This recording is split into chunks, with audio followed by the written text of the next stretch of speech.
Okay, welcome back to the Crazy Courage podcast. We're here to interview another business owner. We have here with us today Caleb Dodds from Dods Technology Consulting. And from what I understand, Caleb was telling me this is a fairly new venture. But why don't I turn it over to Caleb? You can tell me all about it. Perfect. I'm not sure exactly what we should start with, but Dods Technology Consulting is only about 5 or 6 months old at this point. Nice. Brand new. Basically looking to help non-technical companies with their technology. So focused on companies that tend to be physical good type companies, construction, manufacturing, logistics. They tend to be really good at their business, but not so much on often missing expertise in the technology side. Okay. So can you give me an example of what kind of technology we're talking about? Because technology is a very broad term, right? So like what does that mean? It is fairly broad. I'm focused on what would be called operations and back office. So back office being the all of the accounting and HR and those kinds of systems. And then the operations are more the direct in manufacturing. That's the systems that run your manufacturing or track your manufacturing. The logistics company that's tracking packages, the construction company that's tracking often vehicles or those kinds of things. So it's integrating those pieces together is where I can sit. Okay. So now is it fair to say that you mainly focus on companies that, like you said, have physical operations, physical goods, but you help them with their software integration? I would say software integration, but often extends into hardware. What makes a lot of those companies interesting is they tend to have non-standard hardware. It's not typical IT hardware. And it tends to be often old or limited in power and so on, which is what's sort of unique about them often compared to just your office technology environment. Okay, fair enough. Okay, I love it. All right, well, that's great. Now, is it just you at this point? Are you the only It's just me. I'm hoping to keep it that way from an employee point of view. We work with partners and contractors as needed to handle the business, but right now I'm hoping to just keep it as a solo business. Nice. So that's fun, but you got to wear a lot of hats when you do that, right? For sure. That's been part of the learning process. All right, awesome, and I hope that you're able to put in a lot of integrate a lot of software and hardware into your own business at the same time. Okay, so I get to learn on my own software to learn my own business. Right. It's always it's a steep learning curve for sure. Now let's talk about how you got to this point, right? So you got this brand new company. It's got the new business smell still, right? It's fantastic, still shiny, but you have a lot of experience working for large corporations, though, right? Yeah, I've spent most of my career in fairly large corporations, I'm pretty well known, the Bell Canadas and Nortels and so on of the world. So I when I look back after roughly 30 years of working at just going to a job, so to speak, I realized that I ended up in the same place in almost every company in one way or another. It didn't matter what my job description was. And I ended up sitting between the business side of the world and the technology side. So I seem to have an ability to sort of work in both those spaces, which is a little bit unusual. Nice. And I realized as I was starting to think of where to go next, that the challenges that I was helping a lot of these companies solve probably existed in pretty much every company. And so I saw that as an opportunity to do something I always wanted to do, which was go to my own and but still help other companies with the things I enjoy doing, honestly, which is sort of solving the problems that sit in that mixed space between the two sides of it. Oh, nice. So listen, can I ask you? I know like we're in Ottawa, so in Ottawa area, Nortel. I gotta ask you, how was your experience there? You know what? That was my first job. So I Okay. really can't complain. I came out of school and landed a great job at Nortel. I was Nice. there for about 7 years before the layoffs in the 2000 hit. Okay. And I was part of that experience of losing my job very early on, which probably has affected me in some ways when I look at work the whole way through. But it was a great place to work. I mean, at the time. Yeah. But one thing I did discover is I get bored doing the same thing for a long period of time. And All even right. after 6 or 7 years there, pretty interesting work, I was starting to say, it's time to pick something new. So it sort of worked out. Is It that? sort of worked out, yeah. Yeah. Nice. And I was Nice. That's very good. So, fortunate. I landed another job pretty quick. so how does that feel? Having and sorry, you're lucky to have another job almost right away. Is that Almost right away, yeah. So I was okay? very Good. fortunate. Because that's pretty crazy. I mean, I haven't had that layoff sort of situation myself, but I can imagine it'd be pretty stressful to have the rug yanked out from under you. I would think. For sure, yeah. And had a young family at the time, and it was, Wow. yeah, it was kind of scary. I guess I didn't really have time to get too scared because I did. I had a friend who happened to have a. You're looking for someone who was with my skill set, so even if I landed that job, it only lasted for a year because they were supplying Nortel and other similar companies. So Oh, okay. later, but I didn't go up. Wow, nice, nice. Now, do you want to talk about the experiences at other corporations that you were at? How did those I go? mean, Good, probably bad?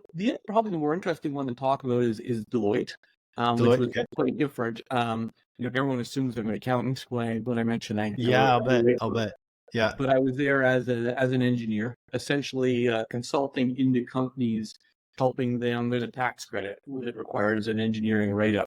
So I was Okay. essentially going into from startup to some of Canada's biggest technology companies and helping them figure out how to claim and defend their tax claims. And it was very interesting. I went there specifically to learn more about business. I did that. I got insight into a lot of companies from seeing how they operate. Nice. And it also gave me a level of the consulting of going out and just sort of learning on the fly as you go into a company and understand what they do and Yeah, yeah. figuring out how to help them. So And playing that's in their sandbox kind of thing, right? very much so, yeah. And there's no way you can understand everything about everything. So you go No, in always a bit cold and sure. you learn as you go. All right, awesome, awesome. So, what was the last job you had before this? Before your I was at a company called Canadian Banknote. Pretty okay, interesting company, actually. We print all of Canada's money and money for companies around the world. nice. Passports, driver's licenses, what they call secure documents. Fascinating from a technology point of view. And I was there. I was the senior director of the IT and data for manufacturing. So I did look after the Okay. normal day-to-day IT, but I was looking after all of their systems and software and hardware that related to their manufacturing. Nice. Okay, so let's surely you needed some sort of crazy security clearance to work there.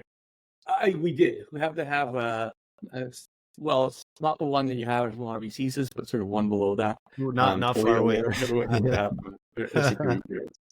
And no, we Yeah, can't take samples and any of that right, stuff. right.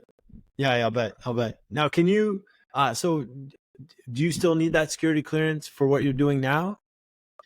It's something in some companies I might need it. I haven't actually encountered that yet. The Okay. way security clearances work, you sort of lose it. It's attached to a company. Oh, So okay. I would have to have a reason for getting it again, but could easily get that because I had it already in that environment. Interesting. Interesting. And to be fair, I've never had to do a security clearance check.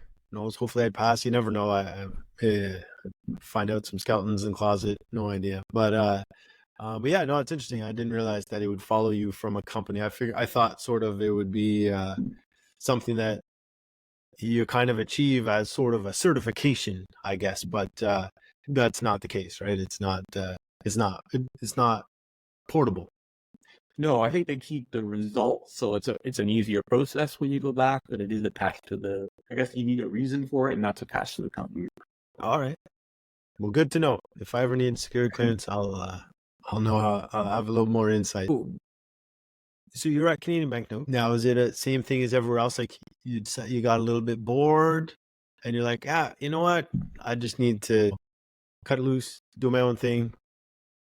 Yeah, it was. I think that's a lot of it. I was starting to get tired of what I was doing, um, which, as I say, has been sort of a pattern for me after a number of, 7 to 10 years at a company. I started to look around. Right. I'd always had in the back of my mind that I want to start my own company. I put it off. I had a family, didn't think it was fair to them to jump out and have them take the risk of me starting a Right. company. But at this Yeah. point in my Time is life, tough. my kids are, most that my youngest will be leaving this year for school. So that was Wow. an opportunity to kind of do that. When I was looking around, honestly, I looked around at other jobs and I just could not get excited. There was lots out there that I probably could have moved to, but I just found myself thinking, it's just going to be another job with all of the, well, I mean, the upsides of working for a large company, but the downsides as Yeah. well. And Yeah. I think it's time to try this out on my own now. So. Well, that's awesome. That's awesome. So just timing seemed right. Decided to take the plunge. I mean, that's Yeah, fantastic.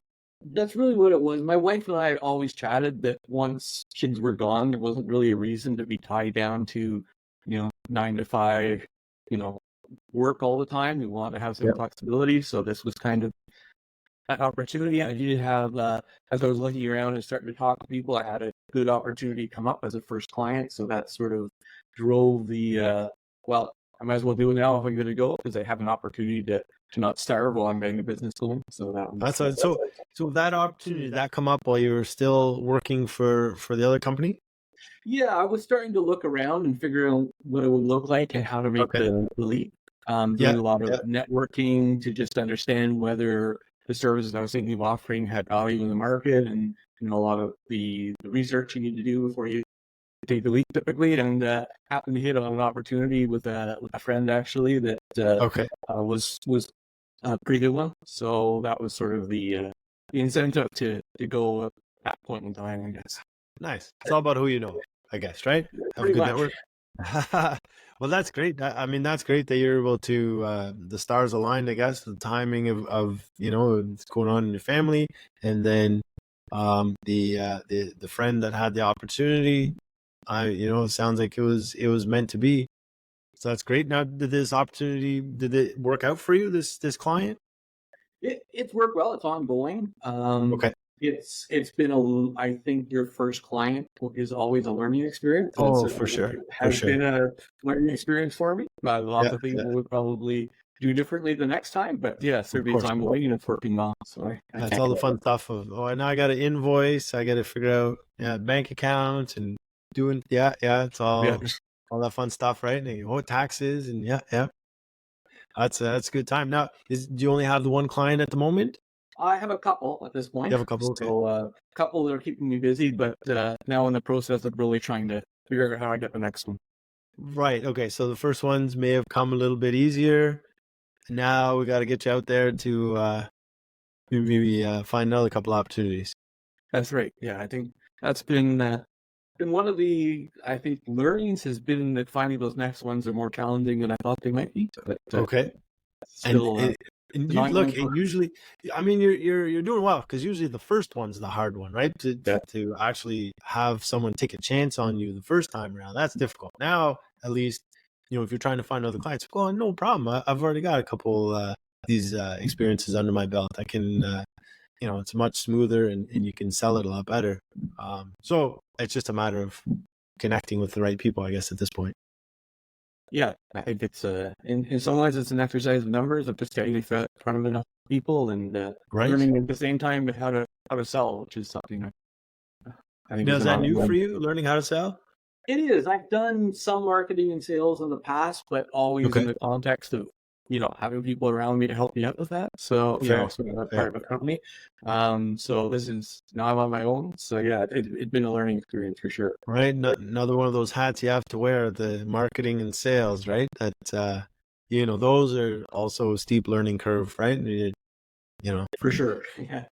Yeah, no one there's no one can teach you that because you can talk about sales and marketing as much as you want, but it it's very specific to your business as well, right? I can't sell toasters the same way as I'm selling consulting services, right?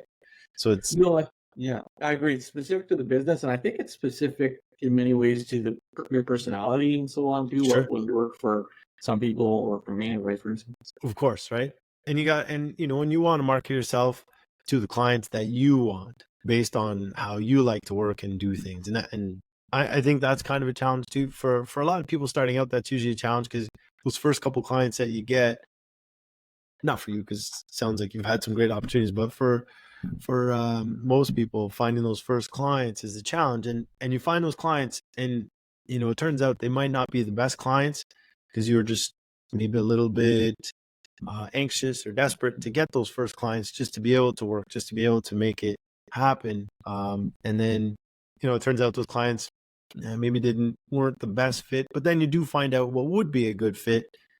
And so after a handful of clients and going through some growing pains, that's when you figure it out. But it sounds like you've already sort of figured that out already, and maybe that from your past experiences, the kind of companies that you want to work with. Yeah, I think I had a good idea going into who I wanted to work with. Figuring out how to sell the value has probably been my bigger challenge, for challenge, sure. and I'm still ongoing trying to sort that out. I know I know it's there from conversations, but how you sell that to or build the trust and get into company in front of companies. Absolutely, it's the trust, right? For someone to take a chance on you, for someone doesn't know you, it's the trust. That I think that's you hit it right on the head. And that's what's tough to get out there. It's tough to get that in a sales pitch, right? Like, how do you pitch someone so that they can get you to trust you, let their guard down, and be like, oh, this person actually does have some value. They're not just, here to sell me something I don't need, or trying to rip me off somehow, or, I mean, how many cold calls do I get on my cell phone? People telling me that, I've won a prize, or my Amazon package is stuck somewhere. For someone to pick up a phone call that for someone they don't recognize, you know what I mean, is that's a big hurdle to overcome. For sure. So let's talk about your consulting. So now, do you operate virtually? Do you is it businesses that you go in physical, in person? Because of the physical nature of the business, I think a lot of the time there has to be some in person. I can do a lot of it virtually, but it's hard to understand a business, how they work from purely virtual. You need to get in there and kind of see it. Once you sort of have that basic understanding, you can kind of back off and do a lot. Certainly, if it's a physical business, right, that creates physical products, like you've got to see the floor plan, the layout, how all the pieces work. That's it, just to wrap your mind around the rest of the conversations. Once you sort of have that in mind, you can go from there. Right. And now, are you targeting larger corporations? Like, how big of a business are we talking about?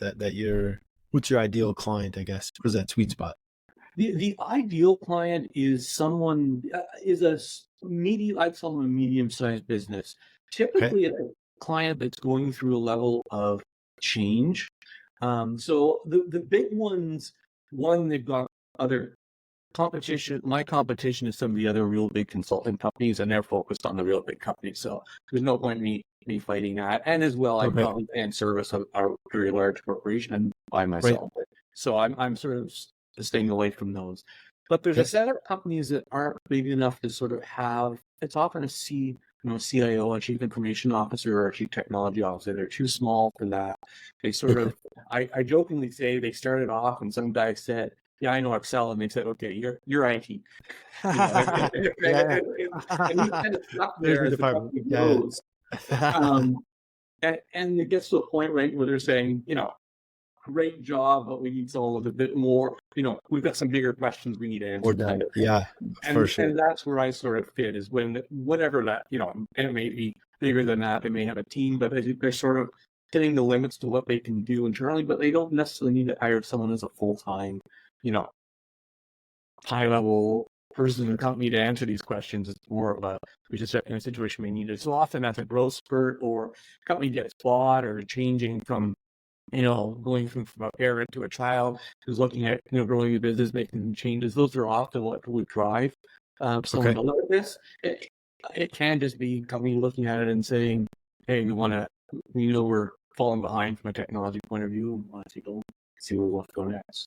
But do you think and I'm not just the opportunities you're working on, but the businesses that you've worked with in the past in similar capacity, really the catalyst is something, or the opportunity opens up for your services is where there's some sort of change more often than not. Is that fair?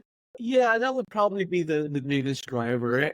Companies get comfortable, I Yeah, think, yeah. and No, that's fair. they're not out looking to make a leap in technology often when they're in that comfortable zone. So Yeah, there's yeah, I probably get good you. reason they should, but the No question. reality is it's usually when you have some change of management or some problem that starts to drive someone to say, okay, we need to take a look at this, and that's where Right. I see the biggest opportunities to actually I get mean, look, I hate to bring it up all the time, but like, look at COVID, for instance, right? I think that really brought to the forefront the need for a lot of companies that had no kind of online presence to really beef up their technology. And I know that's not necessarily the kind of thing that you do, but just to point out that if you sit back and do the same thing forever, you're just falling behind, and you really do need to update your technology to keep up with just the changing trends, Yeah, right? for sure. I mean, it's a part of it. It is even just that those changes, though. We're seeing the big. You know, I was talking about you're starting to see it where the workforce is aging out to some extent, Right?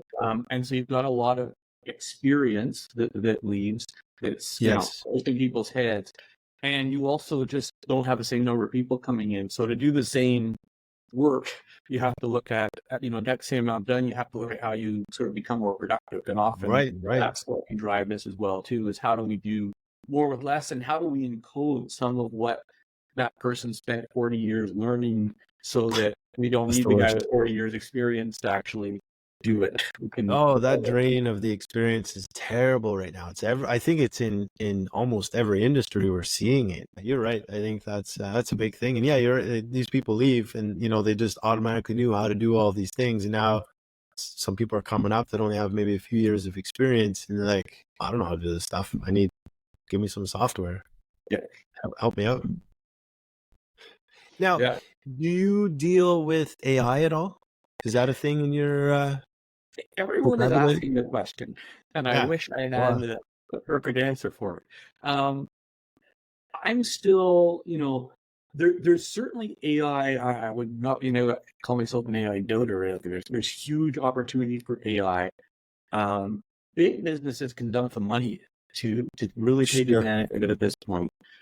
Yeah. Because AI is essentially a statistical guess at the best answer, though, you've got to be pretty careful how you use it in a lot of situations. And I still think Sure. there's a little ways to go before you can put it into a lot of the companies that I'm working with in a way Okay. that's useful. You definitely have to have a human in the loop Yeah. still. Yeah. And the question is whether it provides enough value yet for that human to sort of, whether it's more work for them to handle all the problems than value it's giving. And I think that there's some areas, we all use it, asking questions, you can Sure. generate quick little Sure. code, look at your Excel spreadsheet. I think there's huge value in a lot of those small things, but actually having as a core part of the business yet in these sort of small to medium sized companies, I think is still, people are still figuring that out.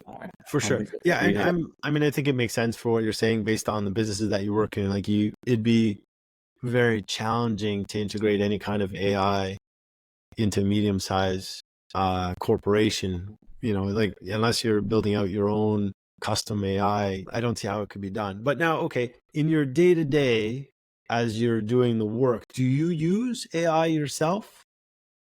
I do use it some. Where I found it actually the most useful is I tend to work across, when I'm actually doing implementation, a whole bunch of different computer languages. Okay. I have a background in software. I can handle it all, but I can never remember the exact syntax or what the call out is for this particular case. So it's Okay. extremely handy there. It's very productive. I can ask it a question. It will give me something that's 98% correct. And then Most you of the can time just that I can massage just it. take it. massaging and Right, use right. all Perfect. Well, that's nice. Look, that's interesting to know. I'm always curious to see how people are using AI. And I'm with you. I feel AI is very much in its infancy in terms of real complex applications. If you want to write a resume or story or get a bit of line of code or whatever, I think we're scratching the surface. I think we're at that point right now. And I'm sure you've read in the news how a lot of the larger tech companies have had some flubs with AI. And I think and I don't think those were based on anything too complex in terms of what they were trying to do. So I can just imagine that we're still a few iterations away from being able to really apply it to something like manufacturing. The one use Or case in a lot of the companies I work with that I think will probably be the first one where it gets used is predictive maintenance, where you can essentially, okay, because the companies often selling the equipment are selling to enough companies.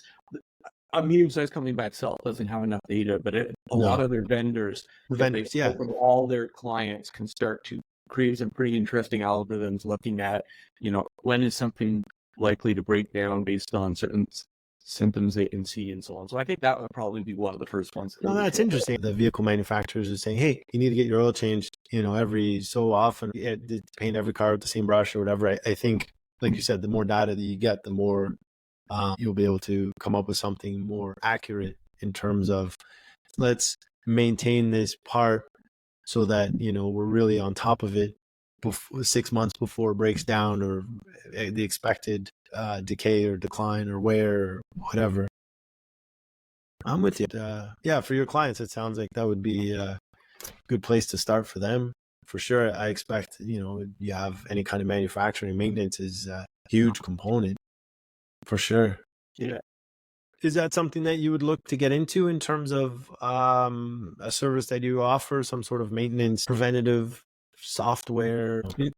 I would certainly, not something I would do by myself, but it's something I can look to incorporate into, I think the value of it really is understanding how to and where to find those solutions for a Okay. company, and then how to actually tie them into all of their existing equipment that may or may not have easy ways of doing that. A lot of it may not out of the box at the simplest ways. Nice. Got the data you Nice. need. We're in the Ottawa area. Do you find there is a lot of, or there's enough manufacturing here, or you're going to have to find clients that are, open up your geographic region? I've sort of drawn a roughly 200-kilometer circle around Ottawa, Okay. partly for that reason. Ottawa has a surprising amount of manufacturing, but Yeah. the bigger clumps that are down in the Seaway along the 401, sort of Yeah, for sure. that, and then as well, you get some interesting stuff up in the Ottawa Valley, forestry related and so on up Sure. there. So that's sort of, I'm certainly, Ottawa is great. Those are the areas I think have some of the bigger opportunities are in there. Yeah. Right in Ottawa. Look, I haven't done the research, but I think you're onto something. Would you ever take a contract that would take you further out? Like if you had to go, like, say, Vancouver or something like that, or is that too far? You're like, no, I'm going to stay local. No, I've got no. As long as it is financially worthwhile, I certainly Right. would have no problem taking wider. A wider view. You do get into one of the things I haven't looked at yet is as you get into other provinces, you've got other taxes and so on to Yes. worry about. So that's one thing in the back of my mind. If I do go outside of Ontario, I have to start figuring some of that out as well too, which would just be another piece. But Another one of those hats you have to wear, right? Thinking about the taxes, and you can't just go out and do work. You have to think of all the ramifications and all the fun stuff that's involved there. At least you know the guy that's going to approve your expenses. That's good. that's right. He's easy. So that's the good news. If you had to travel, it sounds like based on your family life that it's allowing you to be more flexible. You don't have to be, home for take care of the kids necessarily because they're all self-sufficient and kind of doing their own thing. That's right. Yeah. So yeah. I mean, in fact, I enjoy the travel, but I will see if what happens with the probably larger companies, but you never know what can happen. So. All right. Where would you go from here? What's the next step in your journey? I understand that the road, the journey isn't always a straight line, but what do you envision? I guess, ultimately my goal is a business that at some point I can pick and choose the work I'm taking on. Um, you know, I can't imagine retiring and just playing golf, so I intend to keep working, but I don't want to be doing that. Is probably now I'll probably taper off how much. But Yeah, hopefully for my sure. goal is just to get to that would be to get to that point where I'm sort of got some interesting work that I can pick and choose and do what I Nice. enjoy. What the path looks like to there, yeah, that's an hard. It's tough, right? It's Tough hard to to say. know. Yeah. Yeah, and it could be there could be a fairly wide variety of different kinds of work within this sphere that I'm not sure what I'm going to find is the most um, most financially beneficial, essentially, right? To take on. That's Yeah. what I'm still exploring. Yeah, and that's tough. Like now, okay, here's a question for you. Have you found it difficult to price your services? Yes. Yes. Right, because it's a Yeah. challenge, right? I mean, you come with all these years of experience, but at the same time, you're like, look, I got to get a client. How do I entice? I can't charge $1 million an hour right off. Can't scare them away. So, and look, that's not just you. That's everyone. Everyone who's starting a business has a hard time valuing their services. Yeah. No, I think that is probably amongst a few other things, it's probably one of the biggest questions I still have is how to do that Right. effectively. I'm a, I knew going in that I didn't want to work hourly, that I want to work Okay. on a project basis. Nice. Good. So that leads to you having to understand how much work you're going to put in, as well as you're basing it on the value it is to the company. And both of those are at this point often still big questions for me. So that's Of that course. Right. challenge there. Yeah. Yeah, and it's I would. not so much competition. In this space, I don't think there's so much pricing against other people. You're more pricing against yourself in terms of the value you can bring to a company. Right now, is that even worse because you don't have a frame of reference if there's no competition? You can't Google how much should I charge for this kind of Yeah. consulting, right? Yeah, I think it does. It makes it quite challenging because you can't, it's very hard to find out what someone else would charge. So it really is Right. trying to understand what a company thinks you'd be worth.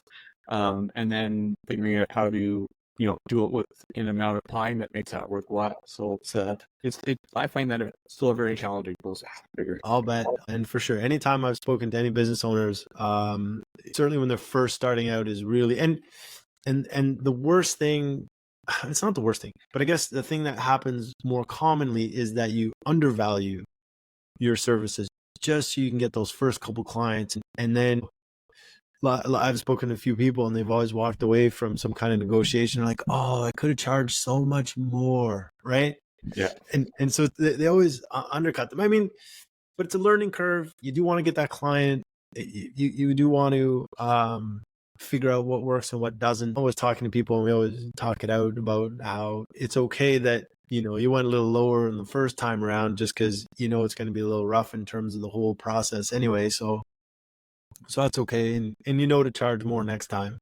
That's it. I don't think you can beat yourself up over it. You just sort of, No, you say, what did I learn out of this one? And you think that's that's right. the client. That's right. Okay, now let's talk about this. Speaking of learning, so your first couple clients, did you find it tricky to learn your own processes and your own procedures and how you're going to do things? Yeah, I think that's certainly been a challenge. I have the consulting background, so I Yeah. sort of understood, and maybe I thought I understood more what this was going to look like going in. I've discovered figuring out my own processes and specifically how to sort of tie into companies and sort of have your processes integrated in with what the communication to them and what they're trying to get out of what you're doing and so on has been that's been certainly a big learning out of this. So I'm still in the process, but So I think that's the thing, right? No matter how much experience you have in real world, corporate, whatever, but doing it on your own and coming up with your own systems and processes and routines and that's it. There's no silver bullet for that. You really got to figure it out through trial and error. Very much so. Yeah, I think that's half the fun of starting your Yeah. own business is that learning process. You just can't get too down if it goes wrong, or keep going. As long as you're happy with that, because really, that's part of the battle, right? You got to price out your services properly. You got to learn sales and marketing. You got to figure out your own systems, and then you got to do some accounting in there somewhere, right? That's Yeah, all. A lot of hats for sure. Bringing all the experience that you have to the table, have you had to learn to really learn anything new from scratch? Like, I will say software, any kind of processes to that yeah. effect? I mean, I think some of the basics of running a business, and I've been looking at this for a while. I thought I figured it out, but as you say, just the basics of how do I do my accounting? How do I get a bank account? How do I write a contract? Those were all new, and I'm still learning, and some of it's still ongoing. So that those basic business processes Yeah. were definitely something I had to learn. It was incredibly hard to figure out how to do business banking, and never done it before. But Yeah, right. And you need to learn how there's a lot of fees. As soon as yeah, you say I'm doing business, whatever. I have a business cell phone. I have a business bank account. Oh, the fees are higher. Oh, that's fine. but I've also, even from a technology point of view, I took on the second contract I took on was very much I know I didn't figure this out, but Right. I'm not sure exactly know how to do it, and so I learned a lot of technology related sort of pieces as it on that one. So it's And I been think that's the big thing. I had a conversation with someone not too long ago, and really knowing that you can figure something out, knowing that you can do it, having that kind of self confidence is big. Because you're never going to find a client if you're like, oh, I couldn't work with that guy because I couldn't figure it out, or I couldn't work with them because there's no way I can do it. Like, you have to know that whoever you're working with or whoever you're approaching, you can do it. In terms of, like you said, I can figure it out. You don't yeah. know it today, but you can figure it out. And that's, I think that's big.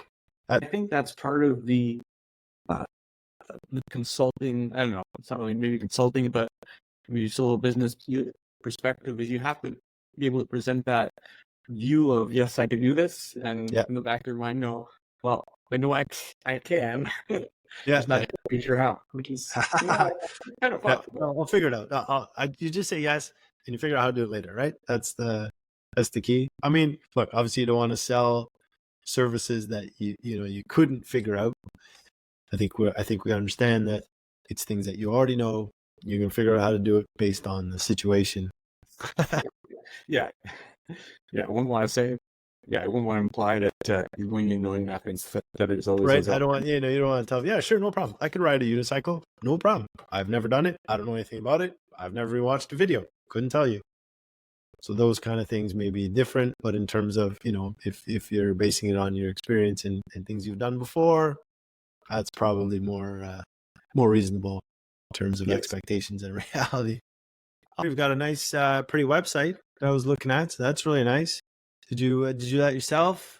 Did No, you? I had one of the few things I paid for up front was to have someone do a website for me. And I know I have Nice. zero artistic talent, visual artistic talent, so I decided to have someone pull that together. As well as there was just so much to learn and do that I thought having someone Right? with experience to take that on. And that's another thing, I guess. You got to know your limitations and know when to contract it out, and Yeah, pay someone who has the experience and know-how and knowledge to do that stuff.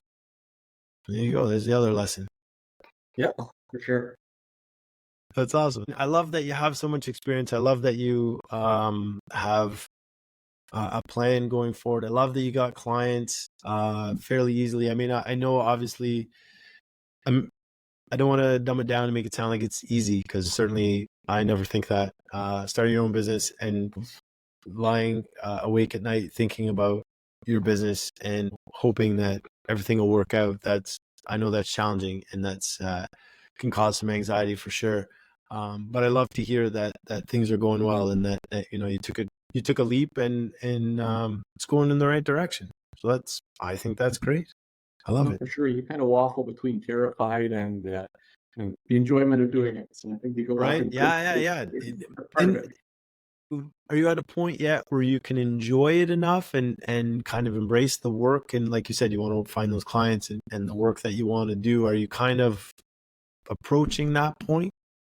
I love the work I'm doing. I think I still get terrified that the next slide's not going to show up. So I'm still sort of in that position, but That's always, that's tough, eh? It's always a fear. And that's always fair. And that's the difference between, being an employee and a business owner, right? And when you're an employee, the work comes, the work doesn't, you still get a paycheck, you hope, I mean, obviously you don't want to get laid off, of course, but it's up to someone else to get that work for you, right? And you're not, you got a sales team that's doing that. You got other marketing engine that's working on behalf of your company. So less that you have to worry about as an employee. You don't sit up at night thinking about that stuff. That's something that is reserved for the business owners, those brave few souls that want to take the plunge and do it. I love that you're doing it. I love that that it's working out, and that's fantastic. So what, any other lessons that you've learned along the way that you think other people should know about? Learn from mistakes maybe, or maybe you avoided some big mistakes? Yeah, I'm not sure I have any great insight. I think the biggest thing has just been to stay sort of grounded as you go through those emotions of, oh, this is awesome, but man, I'm terrified and what to do more kind of thing. But I think that's probably been the biggest thing I've learned to sort out. It's just to sort of, and take time once in a while just to totally forget the business, even though you feel like you've got a million things to do. Go. Is that tough to do? Is that tough to do, to shut that off? It's tough to mentally shut it off, for sure. And partly because I enjoy what I'm doing. Oh, well, that's good, I guess. If you're going to have something on your mind, you might as well be something that you enjoy. That's awesome. Sure. But yeah, it is. And I think it's necessary to definitely improve that. You're right. Yeah. Well, good work-life balance. That it's always important, for sure. You do have a family, right? So you want to make sure that they're not being neglected, because I've heard that a happy wife and a happy life go hand in hand. So I try to balance that myself. Yeah. All right. Well, Caleb, I really appreciate you taking the time to meet with me today.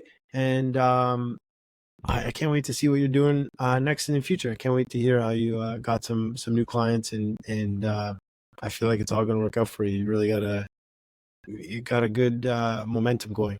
Thanks very much. I enjoyed the conversation. All right. Thanks very much, Caleb. We'll talk to you soon.